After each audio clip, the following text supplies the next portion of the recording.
All right, man. Welcome to today's episode. This is so I just celebrated mine and my wife's 15th wedding anniversary. Had an amazing night with friends and family, and really just felt like family. Friends that are so close. It's like family. So just an amazing night, and just was reflecting on what have I learned. 15 years now. What have I learned from those? So also, I wanted to share with you guys kind of a formula for a really good party. It was a great night. It was super fun. A lot of the guys after were like, "Oh man, you set the bar high." Like, one of my buddies was like, "Oh, I'm glad my wife wasn't here because she would have seen, like what kind of like had that expectation for me, right?" So I want to tell you a little bit about how I did it. So number one, you have good people there, people that you love, that you want to be there, that will just make it special, right? That are like family to you. So we're blessed to have a lot of people like that in our lives. So get them there, right? I also just send text messages out to everybody to invite them. Um, I've found that to be more effective to get people to show up. um, so that's one. The other ones have good food there. So just make that happen. The other one is for me, music is always fun. So we hired a square dance caller. He came in, he taught us some dances. Then we did some dancing at the end. I had some songs picked out.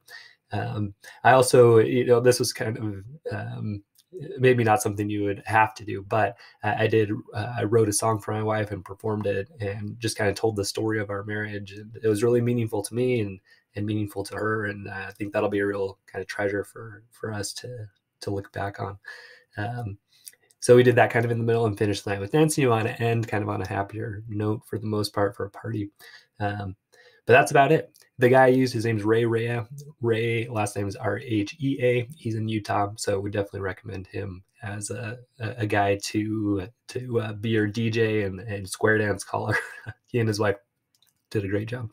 So anyway, great party. So I got to reflect on this. So um, first lesson I've learned in 15 years is to make decisions, and then get a spiritual confirmation for them. So I went on a mission for the Church of Jesus Christ of Latter-day Saints. At the end of that, you do an interview with your mission president, the guy that's in charge of you, responsible for you out there. And he just told me, "Hey, man, next step it's to get married." And in our church, that's kind of the normal next step after that. So I really took that seriously. Um, and also, there's something special in our church called the patriarchal blessing. It kind of gives you some really specific direction on your life. Um, so part of that says to go quickly to the temple for me and get married in the temple. So I took that seriously. So I went out and I was dating a lot of different girls. I was getting like 2 or 3 phone numbers a day sometimes. But just with this purpose in mind, like, hey, I need to find my wife, right? That's my mission right now. And eventually I found her, right? I found my wife, Elizabeth. I wasn't dating other people once I started dating her, in case you were wondering. But we had just this incredible connection. Just from our first date on, it was just this amazing chemistry. Um, so I was taking a class about marriage and family at BYU, where I went to school. Um, and I went to a buddy's wedding and was actually reading this marriage and family book. And in it, it was a quote from a guy named Bruce R. McConkie. He was saying, "Look, here's how you make decisions. You make a decision, and then you ask God if that's the right decision." So, I took that seriously, and I went into the temple, which is a very special place for us. You can feel the spirit there very, very strongly, the spirit of God, um, and just said, "Hey, look, God, Heavenly Father, I have decided to marry Elizabeth, and I want to know if that's right." And I got the strongest spiritual confirmation I've ever had that she was the right person to marry. Um, and it was amazing. I still think back on that. I'm so grateful for that answer, because I had to come back to that quite a bit. There were times in our marriage that were extremely difficult. As you guys know, she went through sex trafficking for a long time. Um, and there was a lot of struggles because of that. Um, and a lot of disconnection. She didn't trust me for a long time, and it was super hard. Um, but being able to come back to that and say, like, no, she is the right person. She is the right person. Was really, super powerful. So, you know, this is a formula you can use for any big decision though. You make a decision, you ask God about it if you're a spiritual person, right? Even if you're not, like get uh, use meditation or whatever to like use your feelings to sort of guide you on this. Or maybe try prayer if you haven't. I recommend it.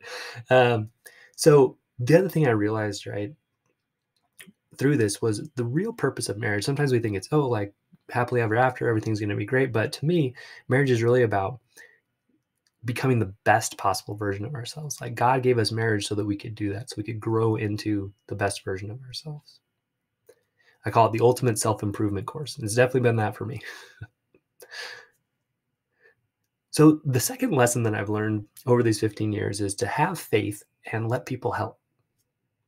So, I came in thinking it's good and it's manly and it's strong to do everything by yourself, right? I can handle this. People would ask, "Hey, man, are you doing okay? Like things seem kind of hard." I'd be like, "Oh yeah, I'm fine. Like I'm doing okay. Whatever." Eventually, though, I found out like that's not really going to be possible to do all this on my own. So I started to rely on other people a little more for help. Financially, there were times when we definitely needed help there. Emotionally and spiritually, big time needed help there. So I started letting more people in.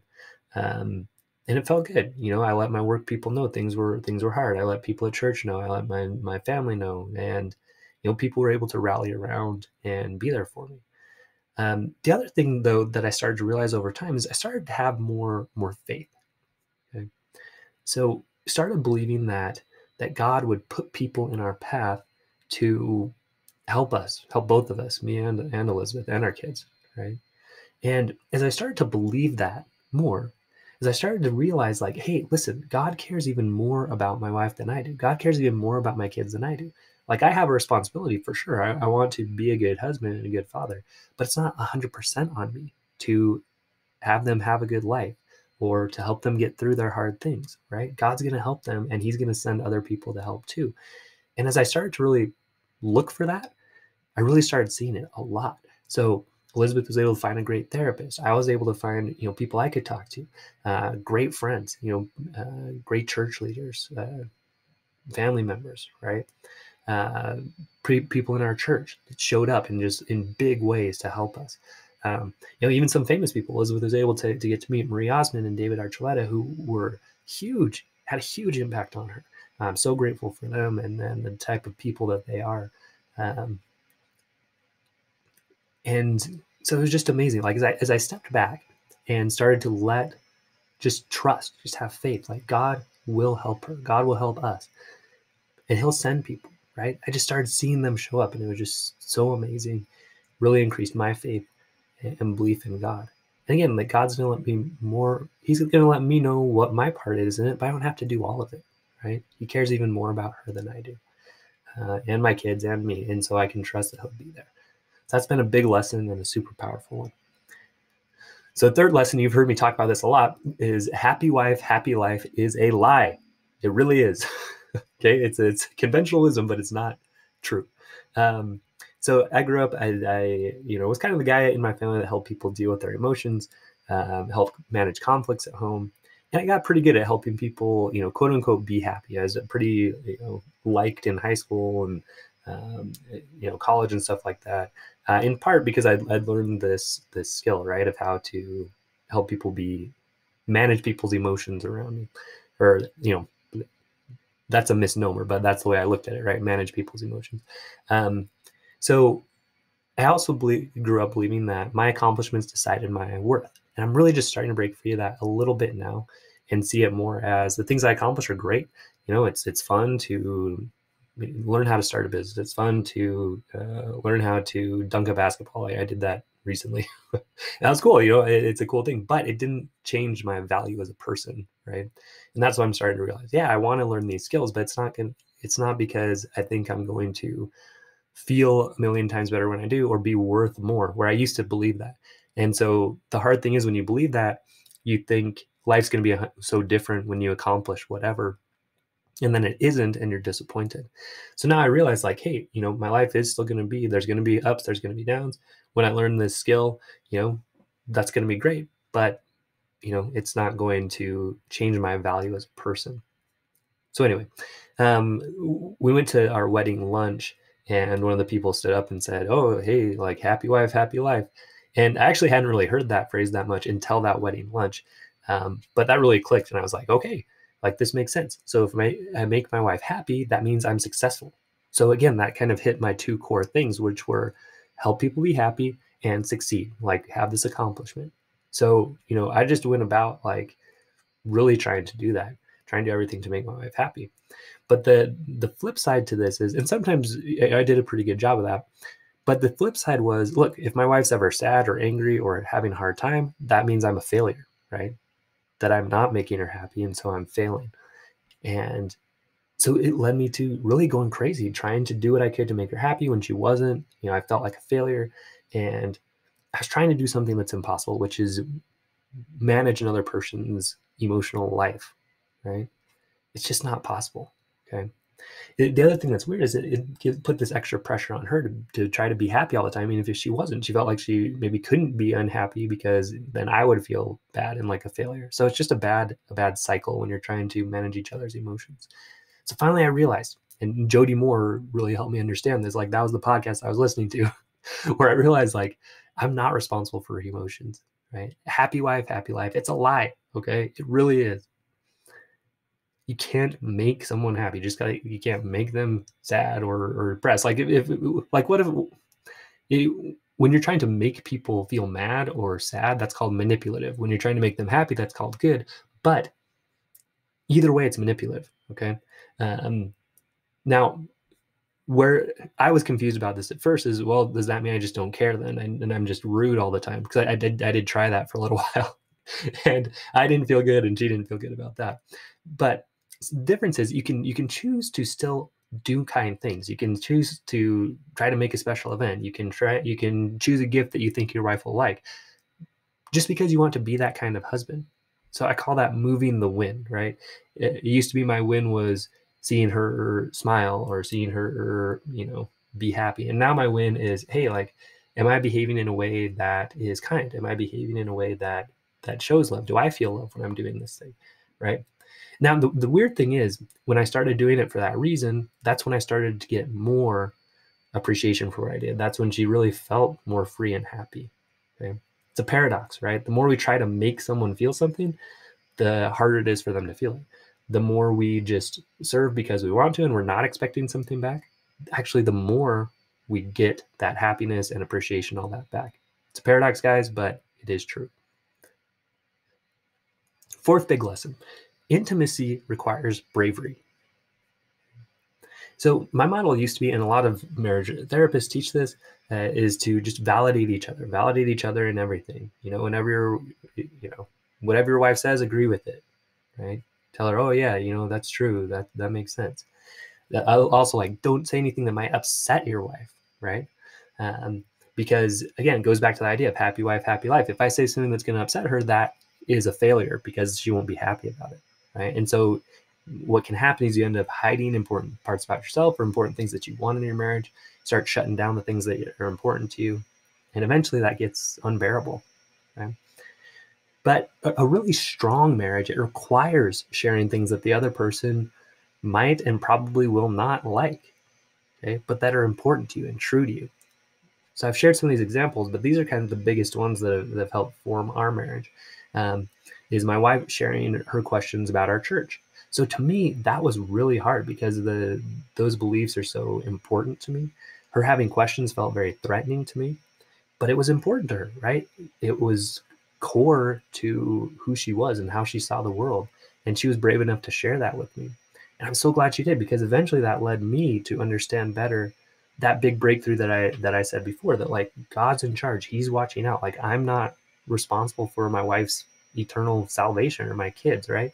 I have a part in that for sure. I can, and really my big job is to help show them that living this way brings joy and brings happiness. It's not like, hey, like, don't do this or I'm going to hate you or God's going to hate you, right? It doesn't end up working that well. But saying, like, hey, living this way, it helps me so much. It helps me find peace. It helps me find direction. And I want to offer that to you. That's the way to go about it. So yeah, I wouldn't have had that breakthrough if she wouldn't have shared that with me. So I'm so grateful she did. And it built this like incredible connection between us, that she could be honest about it, that I could be honest about where I was, and that we could find something that worked for both of us. But to get there, you have to both be honest about where you're at, or else it doesn't work. Okay. On my side, it was me sharing that sex was important in our marriage. Even though she's been through so much stuff that would make sex really hard, it was still important for me to have that as part of our marriage. So, me being able to bring that up with her and own that desire more is probably the hardest thing for her to really hear, right? That I want that. But it was so important. And I was able to share myself. And it opened up just this whole noticing that I really wasn't asking for what was important in our marriage. I was kind of shutting all those desires down. And as I started to ask for more, that felt really good. I was able to grow up into that, being able to ask for things that I wanted. And it led to, again, just so much more power in our marriage. Another thing is, how do we teach our kids about God? And that was really about figuring out, okay, like, where's she at? Where am I at? How are we going to share both of those with the kids? Because really, we have the same goal. We want them to feel close to God. We want them to develop a relationship with Him. And that has to be mainly on them. But we're just trying to figure out, how do we support that best? And we've found some good ways, and it's definitely an ongoing discussion. But again, like, we would not have got there if we hadn't both been brave enough to share where we were at. And it's scary. It requires bravery, because you have to risk the relationship you have now. Like, she very well, she could have brought this up, the questions about the church, and I could have said, well, then I don't think I can be married to you. Or I could have asked about sex, and she could have said, well, I can't do that, so I can't be married. And that's super scary. But it requires risking that relationship for something better. Okay. And it leads to incredibly strong connections. So the fifth lesson I want to share with you guys, and the last one for today, is you have to know the bitter to know the sweet. You have to know the bitter to know the sweet. So the old way I used to think about marriage and life in general is like, be happy all the time. Like, that's the goal. You need to shove away or shove down any negative emotion in me or other people, right? Like, when other people were sad, I felt like I was failing somehow. So it was not a great way to live. But I think a lot of people maybe deal with that. So my new model is to embrace the hard times, right? Know they're part of the experience. I've been trying this more and more. I'm getting a little better at it. Like, when I feel sad, instead of trying to run from it, going into it. When I feel scared, instead of running away from it, trying to go into it and feel it, and even kind of smile and like look at it like I'm lifting a hard weight, right? I like lifting weights. It's something I enjoy doing. So I imagine like pushing against that, and it's hard and it's hard, but like, that struggle makes me stronger. So I'm starting to get a lot better at that and embracing that. And it's fun, right? Because now you're not afraid of like half of life. Half of life is hard. Half of life is negative emotion. So if you can get in there and embrace it and accept it and not try to run from it, it just feels great. You feel much more empowered in your life. At least I do. So you have to feel those lows to know the highs, right? If you're a Christian person, Jesus went through the hardest things possible. Um, it says he's a man of sorrows, acquainted with grief, and he also has like the biggest joy and um, ability to help others, because he went through that, right? You have to know those hard things to know the good. So again, like, we had that incredible night last night, just celebrating with friends and family these 15 years. But it was so much sweeter and so much more powerful, because we had been through so much difficulty, and these people had been there with us and for us, and standing together there with us. It's just amazing. I'm so grateful for everybody that was there. Um, but again, it was so much better because of those difficulties. If we would have just been smooth sailing the whole time, it wouldn't have been so meaningful that we got here and that we got through those 15 years, that we are stronger now because of it, that these people were there for us through it. Made it so amazing to be there. So yeah, it just created that incredible bond, those hard times. Yeah. So uh, those are the lessons. Those are the lessons I wanted to share today. So number one was deciding and then getting spiritual confirmation. So for your marriage, for your life, right? Some of you might be in a place in your marriage right now where you're like, man, maybe I have to go, or maybe I have to stay, and just like making a decision and then asking God, getting some spiritual confirmation on that. Have faith and let people help, right? know that you don't have to do it all. God will send people and let him do it and let them help when they show up. Happy wife, happy life. It's a lie. It really is a lie. So, you can't make your wife happy. You can choose to serve her. And because you want to do that, paradoxically, that's going to make her happier also when you stop trying to make her happy all the time. Number 4, intimacy requires bravery. It's hard. You have to risk the relationship you have now, but it's going to create amazing results for you. And number 5, you have to know the bitter to know the sweet. Those hard times, guys, they're not great when they're there, but if we can go into those more and understand they're going to help us appreciate those good times better, it just opens up life and we become stronger for it. All right, guys. Great job. Stay strong, men. We'll see you next episode.